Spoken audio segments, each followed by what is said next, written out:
Assalamualaikum warahmatullahi wabarakatuh. Salam sejahtera bagi kita semua. Semoga kita dalam keadaan sehat walafiat. Perkenalkan, nama saya Dila Purnama Sari dari kelompok 2. Mata kuliah praktek kewirausahaan dengan dosen pengampu yaitu Bapak Septius Yonaldi SEMM. Sebelumnya saya akan perkenalkan anggota kelompok saya. Yang pertama Santika Octavia, yang kedua Gesi Mestasarusan, yang ketiga Muti Esnalavia, dan yang keempat Ranggi Ukrafarma.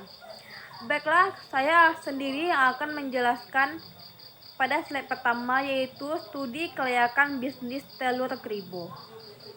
Yang pertama yaitu latar belakang.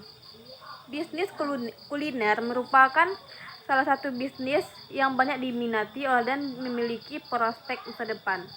Selain itu, bisnis kuliner juga tidak ada matinya. Hal ini disebabkan karena makanan merupakan kebutuhan dasar manusia. Karena itu, setiap orang pasti membeli makanan untuk mereka makan.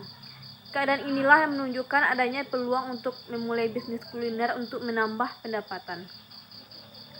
Hal ini karena bisnis kuliner memiliki potensi pasar yang besar dan terus-menerus dan usaha yang fleksibel. Salah satu makanan kegemaran masyarakat Indonesia dan sering dikonsumsi adalah telur. Selain enak, telur juga memiliki manfaat bagi tubuh, yaitu telur memiliki protein yang dapat membantu menstabilkan gula darah dan mencukupi asam amino esensial bagi tubuh. Kuning telur juga mengandung antioksidan yang membantu mengurangi resiko katarak pada kaum lansia, mencegah penyakit jantung, stroke, dan sejumlah kanker. Telur juga mengandung mineral yang membantu melawan kerusakan sel akibat radikal bebas seperti vitamin B dan vitamin D. Dan manfaat lainnya. Karena kegemaran dan manfaat telur tersebutlah kami berinisiatif untuk membuat usaha kuliner kreasi telur, yaitu telur kribo. Pada slide berikutnya terdapat tujuan dan manfaat laporan kegiatan usaha. Adapun tujuan dan manfaat untuk menyusun kegiatan laporan bisnis ini yaitu yang pertama, untuk memenuhi tugas mata kuliah entrepreneurship. Yang kedua, menjadikan mahasiswa lebih kreatif dan inovatif tentang berwirausaha. Yang ketiga, melatih mahasiswa agar dapat berwirausaha dengan baik. Yang keempat, mendapatkan keuntungan. Yang kelima, menarik minat konsumen untuk merasakan produk yang kami buat. Yang keenam, dapat membuka lapangan pekerjaan baru. Yang ketujuh, menambah pengalaman kewirausahaan dalam melakukan kegiatan usaha. Yang ketujuh, mewujudkan kemampuan dalam berwirausaha untuk meningkatkan kemajuan dan kesejahteraan masyarakat. Adapun visi misi dari kami yaitu visinya mewujudkan usaha kuliner makanan ringan dengan rasa dan kualitas terbaik yang dapat dipercaya konsumen. Untuk misinya, yang pertama, selalu berinovasi dalam membuat produk baru yang sesuai dengan selera konsumen. Yang kedua, selalu memperlihatkan kualitas produk. Yang ketiga, berusaha menciptakan dan menjual produk dengan harga yang terjangkau. Untuk slide berikutnya yang akan disampaikan oleh rekan saya yaitu Mutia. Kepada Mutia dipersilakan. Baiklah, saya Muti Esnalavia akan melanjutkan materi berikutnya yaitu laporan penjualan. Produk yang dijual adalah makanan ringan atau cemilan dari telur yang dipadukan dengan saus sambal dan mayones. Konsep dan promosi. Target pasar dari telur kribo ini adalah semua kalangan yang memesan dan membeli produk ini. Promosi yang kami lakukan melalui 1. Melakukan promosi melalui media sosial. 2. Melakukan strategi word of mouth. 3. Melakukan promosi secara langsung kepada orang-orang atau lingkungan sekitar. Media pemasaran. Media pemasaran yang kami gunakan adalah menjual produk kami ini menggunakan media sosial seperti Facebook, Instagram, WA, dan lain-lain.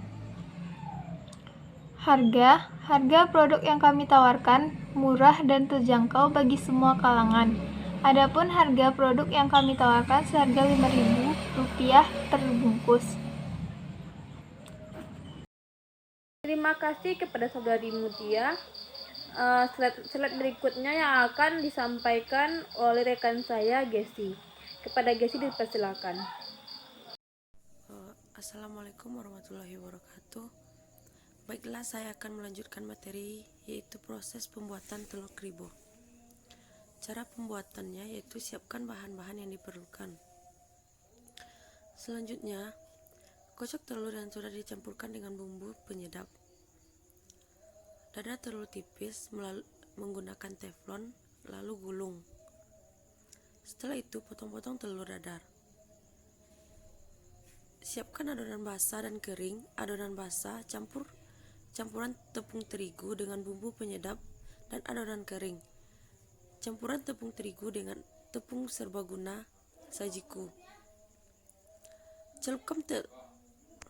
Proses selanjutnya, celupkan telur yang telah dipotong ke dalam adonan basah, lalu baluri dengan adonan kering. Ulangi hal tersebut selama 2 kali dan tekan-tekan hingga merata. Setelah itu, masuk ke dalam proses penggorengan. Goreng telur tersebut hingga coklat kekuningan, lalu tiriskan. Setelah itu, sajikan dengan mayones dan saus sambal. Terima kasih, saya kembalikan kepada moderator. Terima kasih kepada saudari Gesi. Untuk slide berikutnya yang akan disampaikan oleh rekan saya, yaitu Ranggi. Kepada Ranggi dipersilahkan. Baik, terima kasih kepada moderator. Saya akan melanjutkan presentasi kelompok kami. 9. Proses pengemasan. Bisa kita lihat di gambar di samping ini. 10. Pembuatan label. Untuk pembuatan label sendiri di sini kami memaparkan komposisi dari telur kribo. Untuk backgroundnya kami memberi warna ungu dan tulisan warna kuning untuk telur kribo agar terlihat lebih jelas, dan perpaduan antara warna ungu dan kuning itu sangat serasi. 11. Proses pemasaran pertama kali dilakukan dengan cara mempromosikan melalui WhatsApp dengan menawarkan produk telur kribo kepada kontak WhatsApp yang ada. Sekian dari saya, terima kasih. Saya lanjutkan kepada moderator. Terima kasih kepada saudara Ranggi. Untuk slide berikutnya hingga slide terakhir yang akan disampaikan oleh rekan saya, yaitu Santika. Kepada Santika dipersilahkan. Baiklah, saya Santika Octavia akan melanjutkan presentasi berikutnya, yaitu tentang laporan keuangan. Laporan keuangan minggu pertama yaitu menjual produk telur kribo dengan jumlah 14 dengan harga jual 5.000, mendapatkan pendapatan 70.000. Dengan pendapatan 70.000 dan modal 50.000 mendapat 55.000, mendapatkan laba 5.000. Lanjut minggu kedua yaitu tetap dengan harga 5.000 dan penjualannya 17 buah produk, mendapatkan pendapatan 85.000 dengan modal 49.000 dan mendapatkan laba 36.000. Berdasarkan penjualan minggu 1 dan minggu 2, kita dapat menghasilkan grafik. Bisa kita lihat semua pada grafiknya, yaitu terjadi peningkatan di setiap minggunya. Selanjutnya yaitu biaya dalam pembuatan produk. Dalam minggu pertama kita mengeluarkan biaya yaitu 70.000, dan pada minggu kedua kita mengeluarkan biaya 85.000. Sekian dan terima kasih. Baiklah, terima kasih kepada saudari Santika. Baiklah, itulah hasil dari kinerja kelompok kami. Jika ada kata-kata yang salah, mohon dimaafkan. Saya tutup dengan wassalamualaikum warahmatullahi wabarakatuh.